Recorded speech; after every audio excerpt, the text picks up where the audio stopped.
una enfermedad que está hace más de 120 años. Sí, está lo que sería la osteonecrosis degenerativa grasa. Es una enfermedad que existe, o no existe, siempre ha existido, pero fue descubierta hace 120 años. Aproximadamente en 1915 se hicieron las primeras observaciones en donde el doctor Barrett, si no me equivoco, fue que en su libro de patologías dentales lo incluyó. Luego el mismo doctor Black, el que se llama padre de la odontología moderna, también lo incluyó en su libro, en la lista de patologías que se encontraban. Y luego hubo un silencio sobre esta enfermedad debido a que realmente las primeras observaciones fueron datos o manchones en las radiografías panorámicas, pero no tenían ninguna relación. Es decir, no la lograron relacionar a dolores dentales, a neuralgias o a ningún otro tipo de enfermedad sistémica. Así que pasó, por así decirlo, como desapercibido, como casi que un defecto de radiografía o un defecto óseo sin mucha relevancia clínica. Sí, lo que querés decir, como para que no quede tan estructurado. Uh-huh.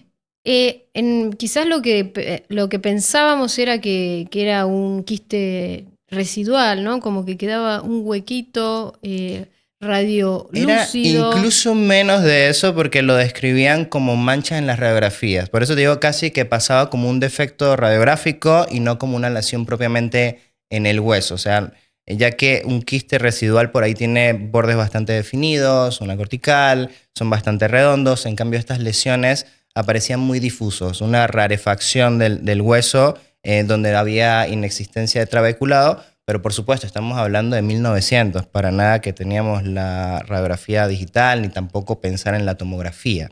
Esto realmente cambió en los años 70, donde el doctor Ernest Ragner, cirujano oral de la Universidad de Minnesota, publica algo que vuelve a encender la discusión o las alarmas sobre este tipo de patología, y es que él se dio cuenta que las personas que tenían neuralgias del trigémino o dolores orofaciales idiopáticos que no tenían ningún tipo de razón y que tampoco calmaban con ningún tipo de medicamento, también tenían estas lesiones en el hueso.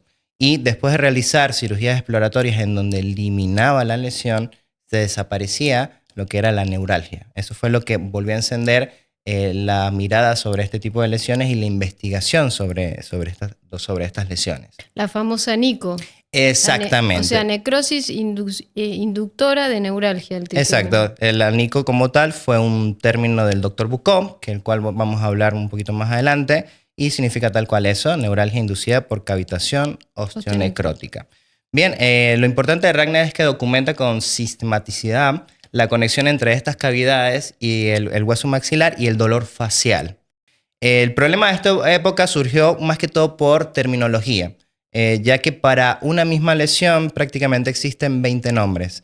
Nadie se ponía de acuerdo en qué era, aunque histológicamente siempre encontraban exactamente lo mismo. Esto, por supuesto, trae un problema, primero porque, por ejemplo, los que son contrarios a entender la lesión y entender que tiene repercusiones sistémicas dicen que no hay investigaciones sistemáticas.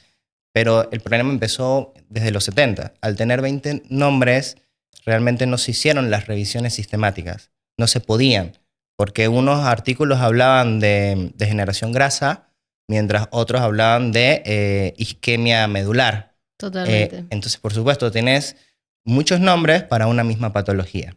Bien, bien me habías nombrado al doctor Bucco, que fue el que hizo el NICO. Este lo cambió todo. El doctor Bucco realmente fue el que cambió el panorama para este tipo de lesiones. No sabemos si para bien, para mal, para ambas. Pero en 1992 vio el doctor Bucco esta patología, empezó a hacer sus propias investigaciones haciendo biopsias de los maxilares y viendo que las personas mejoraban de esta neuralgia, y le dio el término NICO. Específicamente hizo 224 biopsias de hueso maxilar en pacientes con neuralgia facial. ¿Okay? Y de ahí salió este nombre NICO. Entonces, una necrosis en un maxilar, estamos hablando de una osteonecrosis cavitacional, es un hueco en el Ujú. maxilar, como para que la gente entienda también eso. Sí. Este hueco puede contener un tipo de tejido inflamatorio, Ujú. que en este caso es un tejido degenerativo graso, Ujú. que lo que genera es citoquinas proinflamatorias que Ujú. inflaman también la parte neural, el nervio trigémino en este caso, y Ujú. genera este dolor que es un dolor invalidante, es un dolor, el paciente dice dolor suicida, ¿no? Porque Sí, tal cual te iba a decir, es la enfermedad del suicidio, le dicen. exactamente, y a veces un paciente que tiene una neuralgia del trigémino pasa por el neurólogo, le hacen Ujú. una tomografía de cerebro y resulta que el problema estaba en la boca. Contame un poco Exactamente. de eso. Bien, sí, exactamente. Las neuralgias pueden tener muchísimos orígenes. Hay un tipo de neuralgia que sería el idiopático, en donde por ahí podemos incluir las NICO. Estas lesiones podemos decir que es una mala cicatrización. Es decir, el cuerpo no estaba preparado para cicatrizar después de un trauma en el hueso maxilar. Por ejemplo, después de una exodoncia o después de una endodoncia que por ahí no reparara el ápice dental. ¿Ok? Sabiendo que las endodoncias o lo que se habla de las investigaciones en endodoncia y todo lo que son los estudios sistemáticos, hablan que la endodoncia no cura, contiene. ¿Ok? Tu sistema inmuno ayuda también a contener la lesión. Por supuesto, hay una baja de la carga bacteriana, pero puede llegar a permanecer un granuloma o un quiste, inclusive una periodontitis apical crónica por años. Entonces, al haber siempre un ataque al hueso, siempre al sistema inmune y el propio paciente, por supuesto, también están enfermo con una capacidad regenerativa bastante baja, llega a formarse este tipo de lesiones. ¿Bien? Llega a haber un aumento de los liposacáridos, de los lípidos, perdón, y también las células mesenquimales del hueso no se transforman en osteocitos, sino se transforman en adipocitos. ¿Bien? Y una vez esta grasa está ahí instaurada, el problema es de microcirculación. Al no tener esa microcirculación, al no llegar oxígeno al hueso, por supuesto no puedes reparar y por supuesto empieza a formarse una necrosis. Lo peligroso de esto es que es silente. Por supuesto el doctor Bucco en su época lo relacionó con dolores faciales, pero nosotros en la clínica hemos visto muchísimo paciente con otro tipo de desórdenes inmunometabólicos y que están relacionados con este tipo de lesiones. Tremendo. Entonces Ujú. estamos hablando de que este hueso cavitacional lo podemos encontrar y hablando un poco estudiando un poco lo que era el doctor Thomas Levy, Ujú. habla de que el 70-80% de las necrosis cavitacionales están en el hueso mandibular, ¿sí? Ujú. Sobre todo en el tercer molar, en la muela de juicio. Y esto es llamativo, entonces estamos hablando de que hay una alta incidencia de osteonecrosis cavitacional en los maxilares. Sí, sobre todo en el tercer molar, todavía no se sabe bien el mecanismo del por qué hay tanta incidencia en los terceros molares. Puede deberse también a que es por el ángulo de la mandíbula, que hace que sea una zona también de impacto, en donde se regeneran muchísimas fuerzas masticatorias o dependiendo si el paciente, qué sé yo, practica algún deporte. Y por supuesto tiene como un poquito menos de irrigación. Y también recordemos que el hueso maxilar o el hueso son huesos un poco más compactos que los mandibulares que los maxilares. Son más esponjosos arriba que abajo. Entonces, por ahí pudiese ver esa incidencia del doctor Levy. Y sí, lamentablemente tiene una incidencia bastante alta. Tiene todo un mecanismo del por qué sucede eso, o sea, del por qué puede haber este tipo de incidencia alta y directamente impacta a que el cirujano que haga dicha extracción o dicha cirugía que involucre hueso no conozca los procesos de reparación o la decisión de, por ejemplo, raspar o no un ligamento periodontal. A Eh, ver, contame un poco de eso. Entonces, la extracción, nosotros hablamos de exodoncia, Ujú. sacar diente, Ujú. exodoncia. Tenemos que eliminar el ligamento periodontal, tenemos que detoxificar el hueso maxilar para que ese hueso empiece a tener mayor viabilidad, mayor oxigenación, mayor microcirculación, para que se genere una buena cicatrización, y para esto utilizamos el plasma rico en fibrina, que se extrae de la sangre del paciente, se centrifuga, se extrae el plasma y se coloca dentro del hueso maxilar para que se dé esta situación de cicatrización. Exacto. Son una de las técnicas que, por ejemplo, nosotros utilizamos, pero yendo a tu primera pregunta, creo que es un tema de decisión y por eso hablaba del conocer este tipo de lesiones y conocer realmente todo el terreno biológico del paciente, ya que es muy, muy distinto tener que hacer una exodoncia, extracción de un diente por indicación ortodóntica. Por ejemplo, no tenemos espacio en el arco, es un diente que muy probablemente esté vivo, esté sano, no tenga o apenas tenga una pequeña lesión de caries y lo estemos sacando por motivos de espacio. Ahora, si es un diente con un tratamiento de conducto, con infección activa, fracturado, presencia de pus, ya hay artículos y ya conocemos que todos estos agresores, por así decirlo, del sistema, terminan haciendo que se active un mecanismo en el ligamento periodontal que es la apoptosis. Entonces es distinto sacar un diente con tratamiento endodóntico fallido a sacar un diente con tratamiento endodóntico que no haya fallido todavía a sacar un diente sano. O sea, por eso debemos conocer este tipo de lesiones.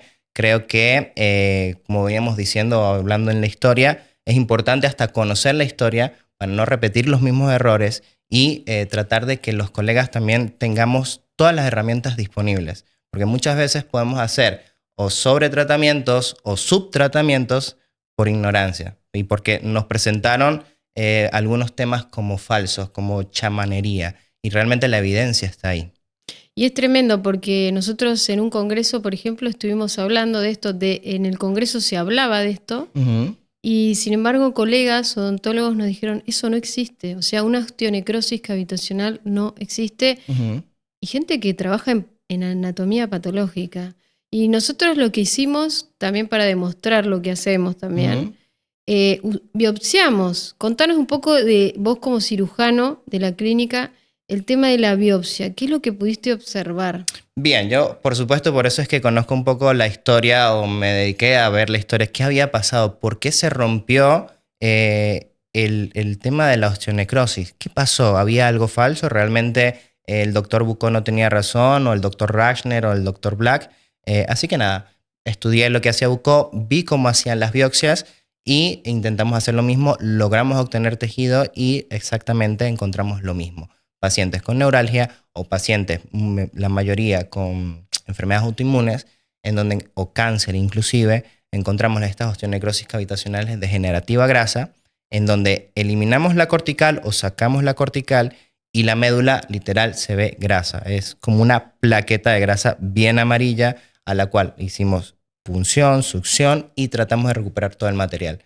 Y por supuesto obtuvimos lo mismo que obtuvo el doctor Bucco hace muchos años atrás, que fue una osteonecrosis.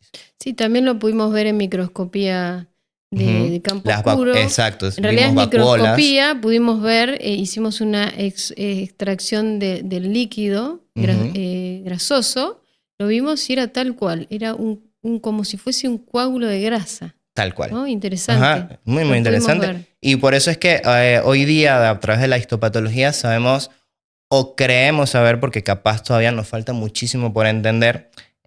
Creo que cada vez que estudiamos nos damos cuenta que no sabemos nada, que falta muchísimo más por estudiar, pero podemos por lo menos imaginar o entender los mecanismos de por qué se forma este tipo de lesión.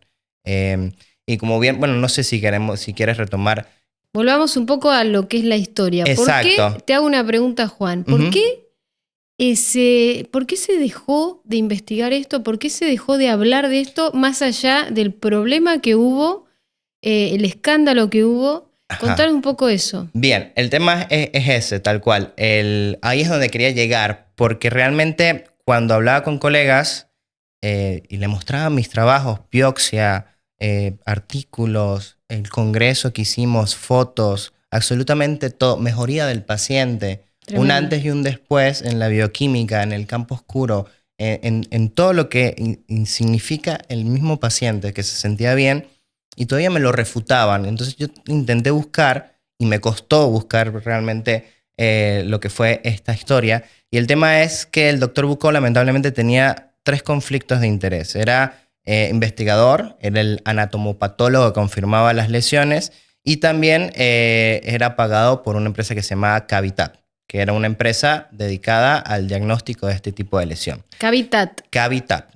Es diferente a la actual que se llama Cavitao. Cavitat. Okay. Bien. El problema fue que en 2005 una aseguradora que se llamaba Aetna presentó una demanda documentada sistemática, según ella, en donde identificaron 427 reclamos irregulares. De esos, 185 venían directamente del Dr. Bucco. ¿Qué pasó con esta demanda? La ganó Cavitat, ¿ok? Pero el daño ya estaba hecho. Ya por todos los medios, prácticamente la empresa Cavitat cayó en desgracia, en el escrache, por así decirlo, a pesar de haber ganado el juicio, y terminó yéndose a la quiebra.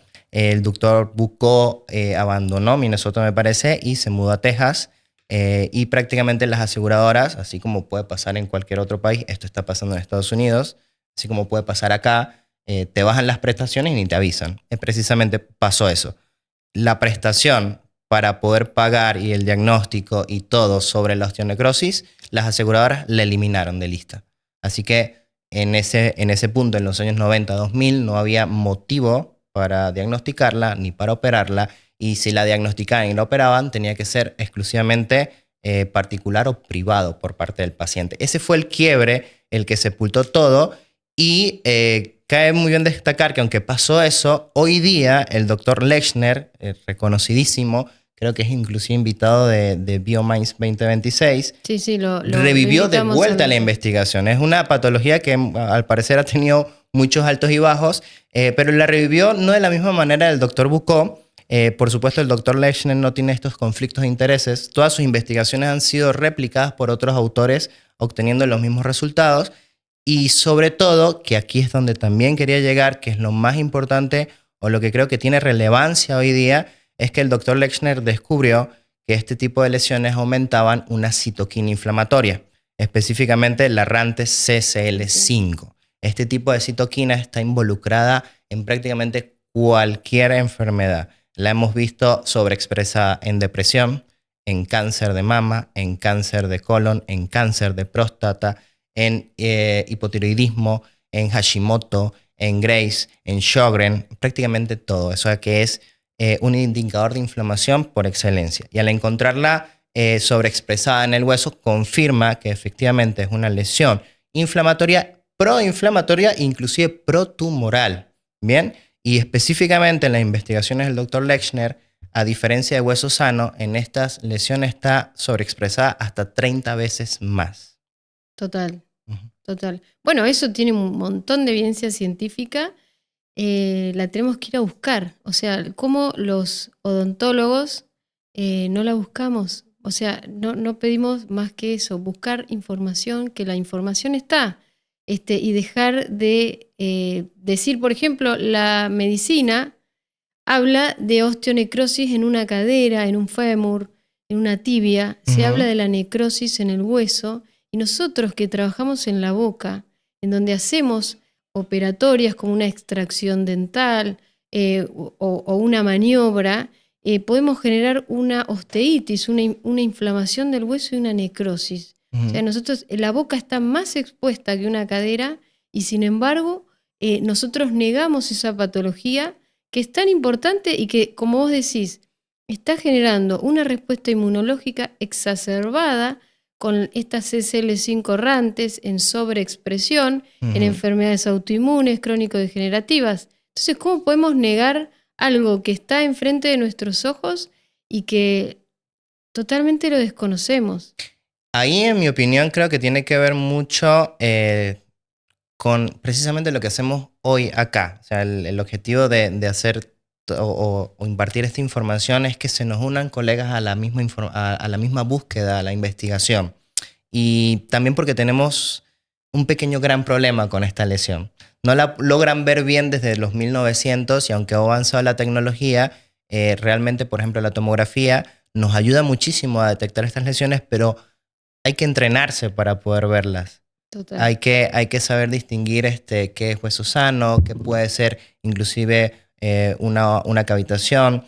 A veces nos tenemos que guiar por las unidades Hounsfield, pero lamentablemente en boca no está tan determinado como en otras partes del cuerpo Y como bien decías, en cadera, en otras partes del cuerpo, este tipo de cavitaciones que están dados por alcohol o uso excesivo de corticoides son fácilmente diagnosticadas porque tienen la resonancia magnética. En boca jamás se hizo un protocolo y prácticamente los radiólogos con los que he hablado me dicen que es imposible porque tenemos demasiada interferencia. Está el órgano dental, están los nervios, están las arterias, está la lengua. Entonces tenemos tanto en tan poco espacio que sería muy difícil verla. Y además de que sea muy difícil de verla, no hay ningún protocolo, ningún radiólogo entrenado para poder distinguir entre hueso sano y hueso patológico. Bueno, pero tenemos la tomografía con BIM, que es en formato DICOM, en formato navegable, y donde podemos diagnosticar por estas unidades Hanfield, podemos ver dónde hay una baja densidad de hueso y encontrar este tipo de lesiones. Y nosotros que miramos tomografía prácticamente todos los días, todo el tiempo, nosotros no atendemos a un paciente sin ver una tomografía. Exacto. Vemos que el 80% de los tratamientos de conducto presentan una lesión periapical, una inflamación del ligamento periodontal, una pérdida ósea.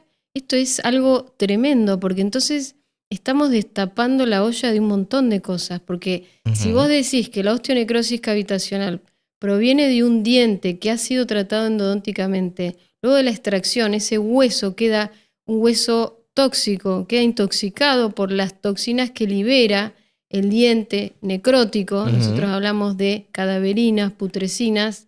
Si nosotros no removemos todo ese ligamento que está necrótico y no empezamos a oxigenar ese tejido, por ejemplo, utilizando el ozono, que es una muy buena maniobra para oxigenar y para activar la microvascularización del hueso, entonces hay una película que está por ver, o sea, hay muchas cosas que todavía están ahí como muy sesgadas, muy tapadas, porque se destapa una olla enorme. Totalmente. Bueno, tal cual. Nosotros vemos radiografías y tomografías diario.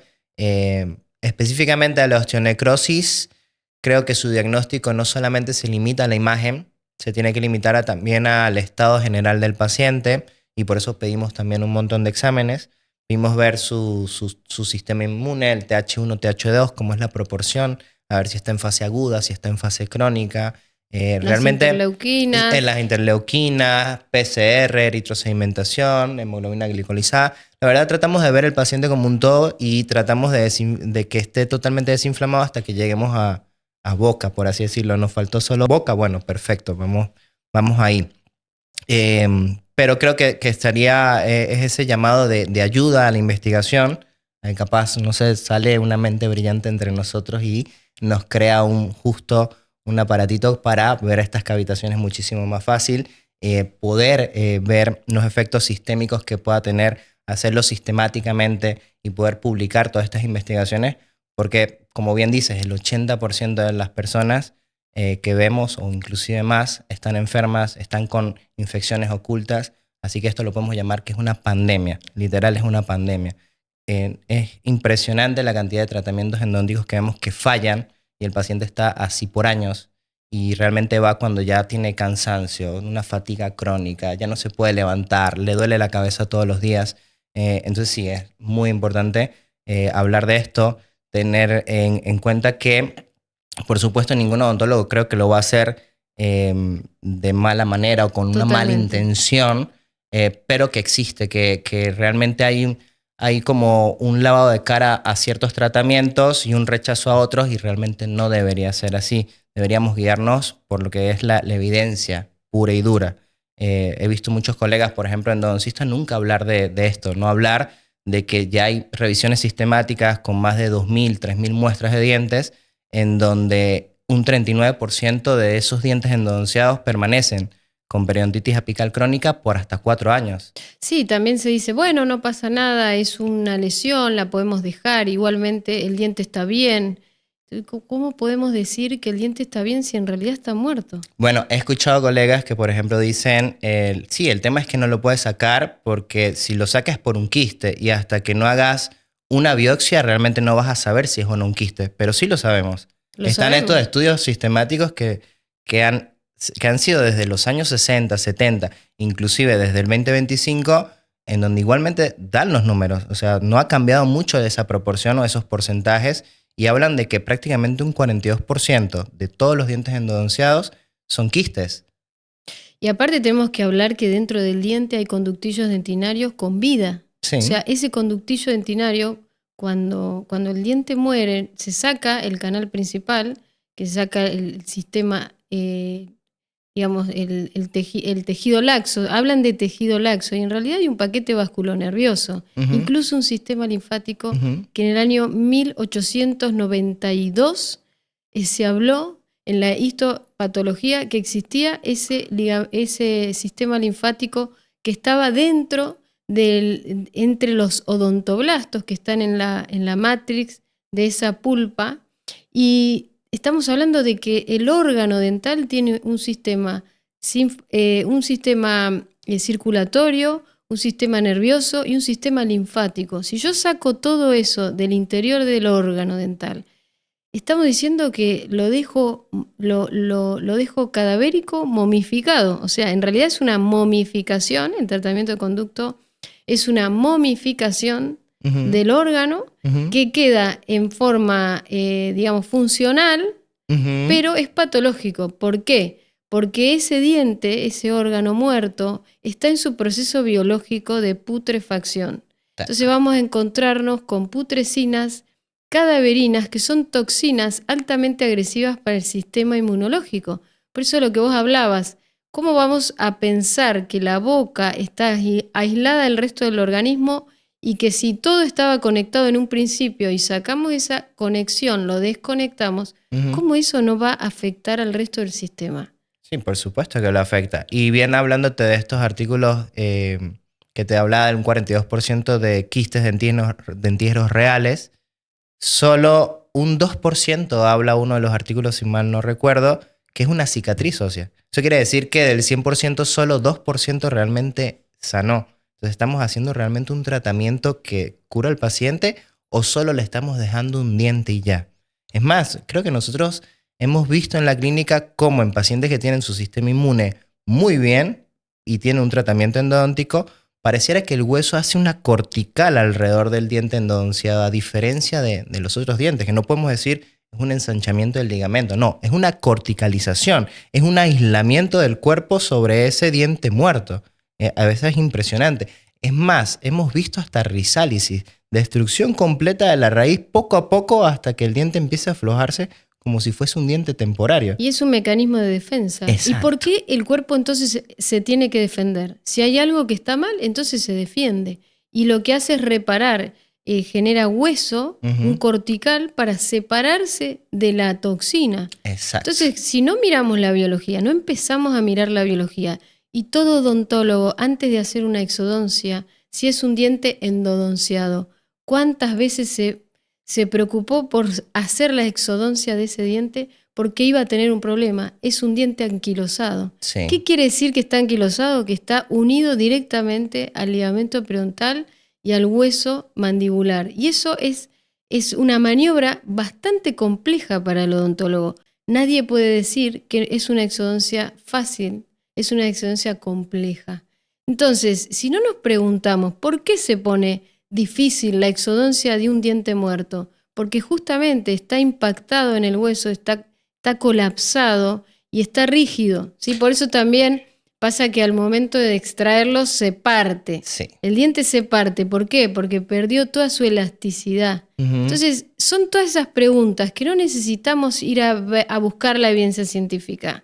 La tenemos delante nuestro cuando vamos a hacer una maniobra, ¿no? Sí, claro, totalmente. Y obviamente toda persona que haya hecho una extracción que se le haya complicado y haya interactuado muchísimo en el área de la cirugía bucal, no puede negar que también ve como ese ambiente osteoporótico, ese hueso que exuda casi que grasa, porque es un sangrado graso, que está muy débil, que no vemos trabeculado óseo, que prácticamente con una cucharita lo podemos sacar muy, muy tranquilamente. Entonces sí, totalmente. Por supuesto, repito, no creo que nadie, ningún doctor, ningún odontólogo quiera hacerle daño a sus pacientes. Total. Pero sí es importante conocer toda la historia. No solamente que te salva el diente, que lo deje en boca, sino que también muy probablemente en unos años tengas que sacarlo porque está causando una reacción en tu cuerpo y puede enfermar tu hueso. Y también te puede generar una artritis reumatoidea. Hemos visto muchísimos Perfecto. casos en donde el paciente, después de un tratamiento de conducto o la colocación de un implante de titanio, por ejemplo, de metal, Ujú. reactivó su sistema inmunológico, que es, digamos, lo tenía medio guardado, Ujú. esa problemática ya la tenía genéticamente guardada, pero lo que hizo es activar el proceso, ¿no? Ujú, exactamente, justamente me quitaste la palabra de la boca en ir de lo más puntual a un ejemplo como el tratamiento de conducto a lo que causa esta lesión. Hoy día conocemos que este tipo de lesiones, como bien lo dices, puede ser el desencadenante, no es el culpable, es la gota que derramó el vaso, el gatillo, el trigger, como lo quieren llamar, de enfermedades muchísimo más complejas. Hemos visto pacientes donde hemos relacionado inclusive con la termografía, en donde infecciones bucales pueden estar generando un efecto protumoral en el seno, o por ejemplo, como bien dices, en una artritis, o en el Sjögren, o en el Hashimoto. O sea, es impresionante, pero persona con autoinmune tiene una cavitación. Total. Es así, es así. Y cabe también destacar o tener en cuenta de la importancia del diagnóstico y tratamiento de este tipo de lesiones, que aunque no cure a la persona de su autoinmune o de su afección principal, por así decirlo, nosotros propiamente, y así como todos los reportes que hemos encontrado en evidencia de doctores en España, en Alemania, en Inglaterra, en Estados Unidos, es que podemos llegar a bajar la reacción del sistema inmune y la sintomatología hasta en un 60 y 70%, solamente eliminando este tipo de lesiones. Y sin hablar, por supuesto, de las NICO, que actualmente trabajamos con un neurólogo y efectivamente hacemos todo el protocolo, localizamos la lesión, operamos la lesión y pasamos en una escala EVA de dolor 10 a estar en un 2, 1. Incluso hemos tenido pacientes que se les ha quitado por completo el dolor neurálgico. Eso es tremendo, ¿no? Ujú. Nos ha venido a ver un paciente que tenía neuralgia del trigémino, había ido a un instituto muy importante, le hicieron una tomografía de cerebro, le pusieron gadolinio Ujú. endovenoso, un metal pesado, o sea, estamos intoxicando a un paciente para ver de dónde viene su neuralgia, se Ujú. estudia el cerebro y en realidad cuando miramos la tomografía con BIM detectamos que había un implante dentro de una necrosis ósea. Y esto es por desconocimiento. El paciente lo estamos invalidando solamente por desconocimiento. Ujú. Y aparte, desde la parte médica también, porque el médico tampoco dijo, puede que tengas algo en la boca. Aparte, empezó esta sintomatología empieza luego de la colocación de un implante, donde el Ujú. odontólogo le dice, esto no puede ser, que esta neuralgia que estás teniendo justamente es una neuralgia de trigémino, sea un problema odontogénico. Eso es tremendo, porque claro, vemos el hueso en una radiografía o incluso en una tomografía, pero si desconocemos este tipo de patología, esta inflamación ósea de forma crónica que está afectando, intoxicando al sistema neural, en este caso el nervio trigémino, es gravísimo, Ujú. porque entonces el paciente va a terminar yendo, va a tomar muchísimos medicamentos, carbamazepinas, tramadol, o sea, analgésicos de amplio espectro, y el Ujú. problema simplemente es eliminar la necrosis, la osteonecrosis cavitacional, para que ese paciente reduzca esa inflamación en el hueso y ese nervio deje de estar Y intoxicado. sobre todo también el problema para mí es que sigue existiendo esa creencia de que lo de boca es solamente aquí en boca y está separada del cuerpo. No somos mandíbulas andantes. Total. Entonces hubo un divorcio entre medicina y odontología y entonces, por supuesto, el odontólogo dice, no, no fue culpa mía. Le duele la cabeza, no tiene nada que ver, le puse un implante. Ujú. Pero bueno, también se olvida de la parte, inclusive lo hablaron en el congreso que mencionaste, que es también importante saberlo. Cualquier tipo de cirugía puede llegar a generar una osteonecrosis si el paciente no está con su regeneración o con su sistema regenerativo en orden, ¿no? Sobre todo los de titanio, y esto lo dieron en este congreso, en donde se sabe que el titanio, al oxidarse, crea una cerámica, sería un óxido de titanio, y este óxido de titanio va inflamando el hueso poco a poco, produciendo una osteonecrosis degenerativa grasa, que por supuesto en implantología la conocen como perimplantitis, pero es exactamente la misma patología. Total. Entonces volvemos a repetir la historia, volvemos a los años 1900, en donde surgieron 20 nombres para una misma patología. Es exactamente lo mismo. Es inflamación ósea, en donde las células cambian a adipocitos y empieza esa degeneración y esa inflamación constante, en donde es un ciclo sin fin y la única manera de romperlo es eliminando la lesión. Tremendo. Podríamos hablar un poco de esta manifestación, esta necrosis que impacta a nivel sistémico y cómo el cuerpo intenta reparar a través del sistema inmunológico, ¿no? El sistema inmune está en alerta, sobreexpresión. Entonces, por eso es importante detectar infecciones ocultas en los maxilares a través de una tomografía con BIM. Muy importante. Porque lo que estamos buscando son infecciones silentes, focos sépticos que no dan sintomatología, por eso son silentes, pero que el paciente entra en su proceso de estar en una inflamación crónica de bajo grado. Y entonces, a ver, si buscamos en el cuerpo, ¿en qué parte del cuerpo podemos tener una infección? ¿En dónde podemos tenerla? En cualquier parte. Pero ¿en dónde? No, ahí me que sea o sea, silente. si buscamos si sabemos que el paciente está inflamado, ¿no? Una inflamación silente en el cuerpo, igual, lo mismo. Siempre hablamos que puede haber inflamación del intestino y ya empieza todo el eje a degenerarse. Pero está bien, pero digamos, ¿cuál sería el foco del cuerpo que está en constante inflamación silente? Es decir, que no da síntoma, porque el intestino, por ejemplo, podría dar un síntoma. Sí, tienes razón. Entonces, la boca. Hemos encontrado dientes endodonciados con quistes así enormes, casi que ya hay asimetría facial. El paciente dice, no me duele. No me duele, no siento nada. No me lo quiero sacar porque no me duele. No me duele. Tal cual. Claro, sí. Pero por eso digo, o sea, ¿en dónde buscarías? Y un médico, por ahí se pregunta, yo a mi paciente ya le di toda la alimentación, le hice toda una alimentación antiinflamatoria, la suplementé, le di todo lo que necesitaba el cuerpo y resulta que el paciente sigue inflamado. Los índices inflamatorios a nivel bioquímico, es decir, le hice un análisis laboratorio y me da que tiene una inflamación que no se sabe de dónde viene. ¿A dónde vamos a ir a buscar? A la boca. ¿Y quién es el que se separó de la medicina? ¿O lo separaron? No sé. No sé cómo pasaría esa separación. Lo que sí te puedo decir que hoy día, y me alegra, porque cada vez veo más doctores sugiriendo ir al odontólogo. Eso me parece espectacular. Por fin como que se eliminaron esos egos, esas barreras. Faltan, por supuesto. Bueno, hoy día nosotros justamente estamos hablando acá, es para a invitar a las demás personas a seguir investigando, a seguir estudiando, a no cerrarse, a preguntar, porque creo que es de tontos no preguntar, pero me alegra eso, que ver muchísimos médicos hoy día, por ejemplo, un cardiólogo es el mejor amigo del odontólogo hoy día, en mi experiencia, o por lo menos con los doctores con los que he trabajado. Y espero que muchas más especialidades sigan así.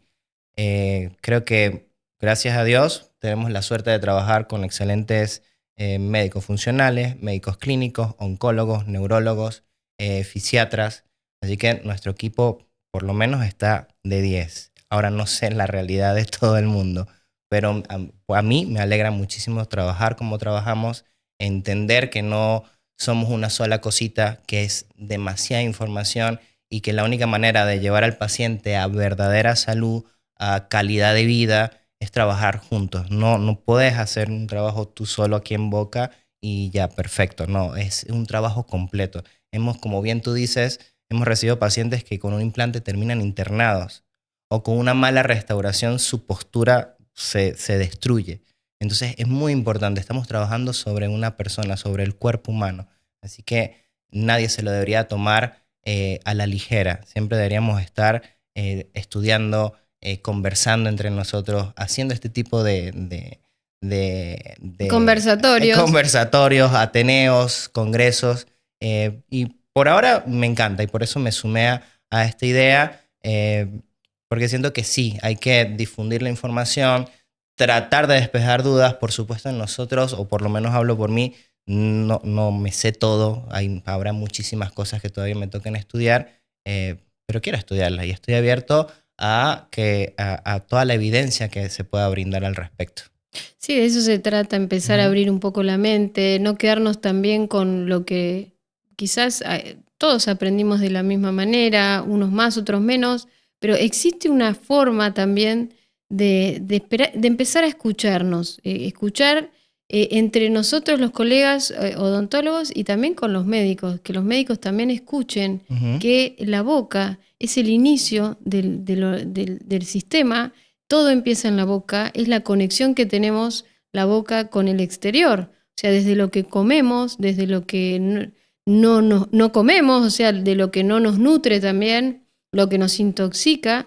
Y eso es importantísimo para todo nuestro eje boca-intestino, que es el inicio de todo. La microbiota oral es la microbiota intestinal. Hay una conexión de este ecosistema que desde el inicio ya tiene que estar en un ecosistema de eubiosis, no de disbiosis. No tiene que haber una disbiosis. En esa disbiosis ya hay un desequilibrio y es el comienzo de todo desequilibrio. Entonces, por eso es importante también tener en cuenta. Para terminar este conversatorio, me encantó lo que dijiste y pudiésemos hacer esto más seguido, invitando a médicos y otros odontólogos para empezar a tratar de seguir encontrando perdón, la unión entre una cosa y otra. Como bien dices, todo empieza por la boca. Y hay muchas cosas que por ahí muchísimos odontólogos, inclusive, y por supuesto doctores, desconocen de la boca. Desconocen de que realmente es muy noble. O sea, capaz nunca duele porque precisamente el cerebro entiende que esto que está acá es principal para la vida, ¿no? Es como nos comunicamos, bebemos, comemos, y un gran etcétera. Y cambian muchísimo los tejidos en boca con respecto al resto del cuerpo. Sin ir más allá, estamos hablando del hueso maxilar y una lesión. Es el único hueso del cuerpo que produce órganos. ¿Cómo es eso? Y produce dientes. Interesante. Es un órgano el diente. Y estamos hablando de 32 órganos. Exacto. Y es el único en el cuerpo que produce órganos. No te sale en el pie un diente. Y esos 32 órganos están conectados con todo el sistema. ¿De qué sistema estamos hablando? Del sistema neurovegetativo. Exacto. El sistema simpático y parasimpático. Entonces, cada diente está conectado con un órgano. Me dijeron, qué locura lo que estás diciendo, es irracional. ¿Cómo vamos a hablar de irracionalidad si justamente todo está conectado? ¿Cómo puede ser que nuestros órganos dentales no estén conectados? Y estamos hablando de meridianos energéticos, bioenergéticos, que se conectan con distintos órganos del cuerpo. Claro, muy probablemente porque la realidad muchas veces supera la ficción. Y por ahí es muy difícil entender que efectivamente un diente, que a veces o muchas personas no le dan importancia. Yo he escuchado pacientes que me dicen, bueno, no importa, es temporario, ya me crecerá otro. Ok, no es tan así. Pero es eso, o sea, es por ahí la falta de información. Para mí es eso, pero hay muchísima evidencia. Estamos hablando inclusive de la terapia neural, tiene más de 100 años, y está el mismo test de Huneke, en donde ponemos un poquito de procaína de terapia neural en un diente, un órgano dañado, en relación a un órgano a distancia, y al paciente efectivamente se le pasa el dolor. Total. Es una prueba de segundos. Inyectas acá y el paciente dice, se me quitó el dolor del codo. Ya no me duele la cadera. Ahí te quedas loco. Y ahí es donde realmente ves la conexión. Donde ves que está todo el sistema nervioso conectado, todo el sistema linfático conectado. Somos un todo. Y no podemos negar la energía. No podemos negar la energía. Totalmente. Tal cual. Bueno, terminamos. Hemos terminado. Muy bueno, bien, fue divertido. Sí.